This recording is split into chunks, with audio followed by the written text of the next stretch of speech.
வேலங்குடி சுவாமியின் உபன்யாசத்தில் சுந்தர காண்டத்தின் சிறிய தொகுப்பு என்னால் முடிந்தளவு.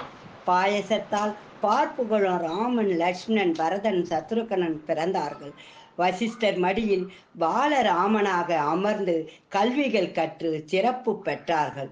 விஸ்வாமித்திரருடன் கானகம் சென்று பராக்கிரமத்தால் தாடகையை அழித்தார். பாத துளியால் அகலிகையை பெண்ணாக்கினார்.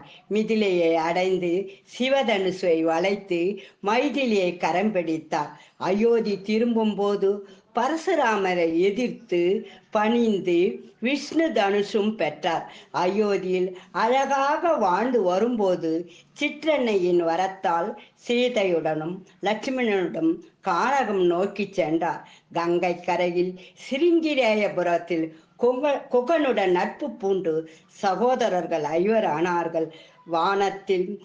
வானகத்தில் அத்தி முனிவர் அனுசியாவின் ஆசைகளை பெற்று தண்டகாரண்யம் வந்து முனிவர் சிரோன்மணிகளின் ஆசீர்வாதங்களோடு கோதாவரி நதி தீரத்தில் பஞ்சவடையில் தங்கும்போது சூர்பனகை பேச்சால் இளையவன் கை கால் காது மூக்கு அறுபட இலங்கை சென்றால் சுபானுவை வென்றார்கள் ராமலட்சுமணர்கள்.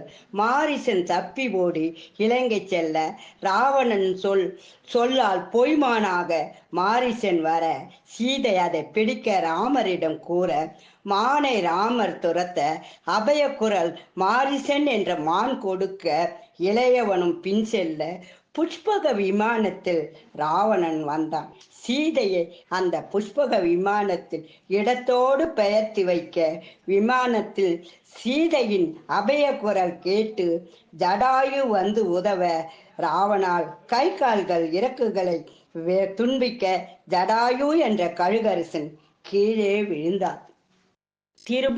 திரும்பி வந்து பார்த்த ராமன் லட்சுமணன் சீதை இல்லாமல் தேடிக்கொண்ட வனத்துக்குள் உள்செல்ல ஜடாயு கூறிய வார்த்தைகளை செவிமடுத்து ஜடாயுவுக்கு ஈமைக்கரைகளை செய்து வைத்தனர்.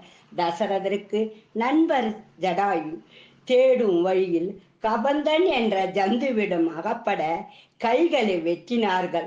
அவன் உருமாறி தேவனாகி ரிஷிமுக பர்வதம் செல்லுமாறும் சுக்ரீவனை துணையாக கொண்டு சீதையை தேடுமாறும் கூறி மறைந்தார்.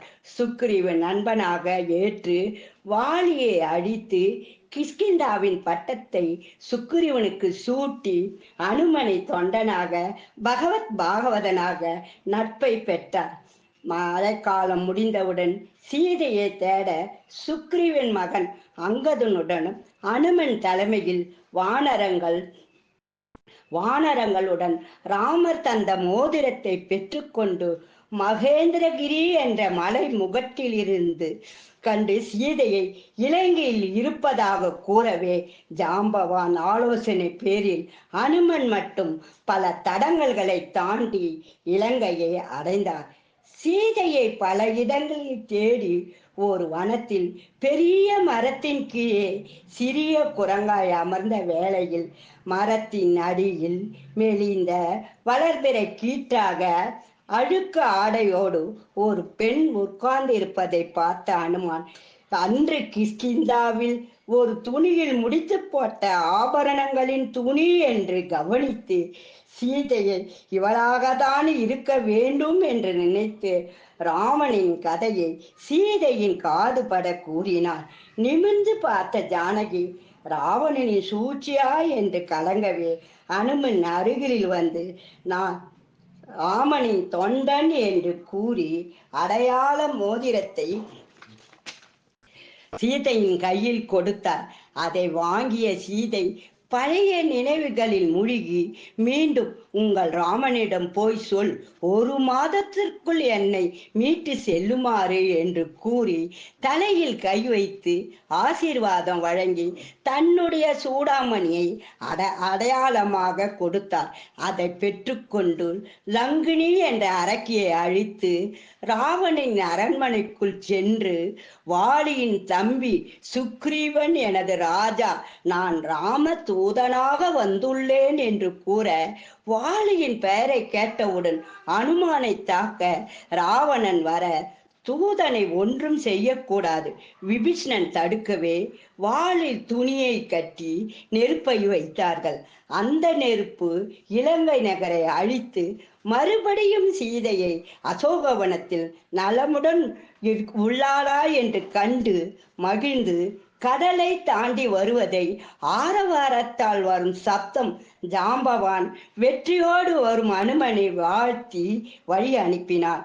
வானரங்களுடன் வரும் அனுமன் கிஷ்கிந்தா வந்தவுடன் மதுவனம் என்ற பூஞ்சோலையில் ஆடி பாடி அழித்தார்கள். இதை கேட்ட சுக்ரீவன் வந்து பார்க்க அனுமனின் ஆனந்தம் ஒரு வெற்றியின் களிப்பு என்று உணர்ந்து ராமலட்சுமணன் இருக்கும் இடம் சென்றார்கள். ரிஷிமுக பர்வதம் நுழைந்த போதே கண்டேன் சீதையை என்ற ஒரே ஒரு வார்த்தை 1,000,000 ஆனந்தமானது ராமனுக்கு. அனுமனை மார்போடு தழுவி ஆலிங்கனம் செய்த ராமரிடம் சூடாமணியை கொடுத்த அனுமான் ஒரு சுந்தர தொண்டன் அல்லவா? சுந்தர காண்டம் ராமாயணத்தின் 6 காண்டங்களிலும் தனி சிறப்பு வாய்த்தது.